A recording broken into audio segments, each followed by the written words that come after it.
My name is Sam Young. I am the civil rights litigator that Justice was just talking about in Washington, D.C.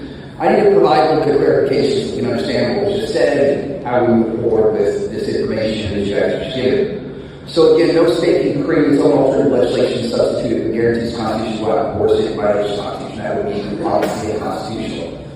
So I have approximately 12,000 criminal affidavits on behalf of victims that have been charged by way of information, not documenting violation of the Constitution from right here in the state of Ohio. Many are from within your city here. Now, these affidavits, they identify two different crimes. The first crime is Title 18, subsection 242, which is deprivation of rights under code of law. What that statute says is that any person who, under color of any state statute, ordinance, custom, or regulation, deprives any person of any rights to the Constitution commits that crime. The second crime is Title 18, subsection 241, which is conspiracy to deprive of rights.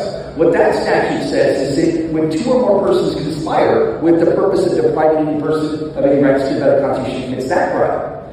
Now, the laws of criminal conspiracy with regard to public officials, what that states is that any person who, having knowledge of any of the wrongs conspired to be done, and who have the power to prevent, or aid in the prevention of the commission of same, neglects or refuses to do so, may join in a sentencing action.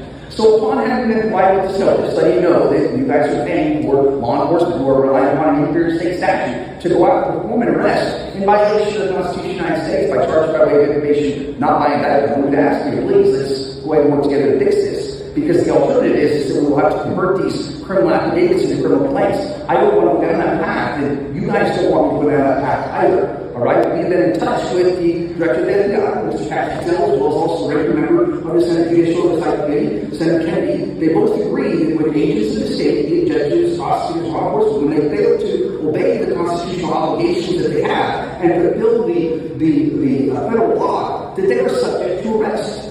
So we don't want to head down that path. What we're here is not to get people into trouble, but rather to raise awareness on an issue so we can work together to get this. Because we don't want to do this in a very, very messy way. Now, I know that you guys are going to go to your attorney since we're done. You're going to ask the attorney whether or not what I'm saying is true. And that attorney is going to point you to a case from 1884 from the United States Supreme Court called Hurtado versus California.